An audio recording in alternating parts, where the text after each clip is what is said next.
shin kin tashi lafiya. Rabin raina soyayya da kafiya, na ke miki kin jiya, tabbas kin iya soyayya. Rabin raina dama da ke na fara haduwa, da na yi aure tuntuni, zama da ke akwai karuwa, hakika ni kina birgini. Dama da ke na fara haduwa, da na yi aure tuntuni, zama da ke akwai ke ban raba ki da yaron nan ba. Yaron nan ba sa'anki bane, ki dube shi, ba shi da karatu, ba ka da sana'a.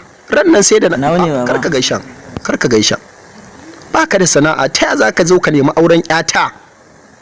An gaya ma yata kalar ka ce? To wallahi duk ran da ka ƙara zuwa gurin wannan yarinya sai na sa ka gida mun dandake ka a nan gun.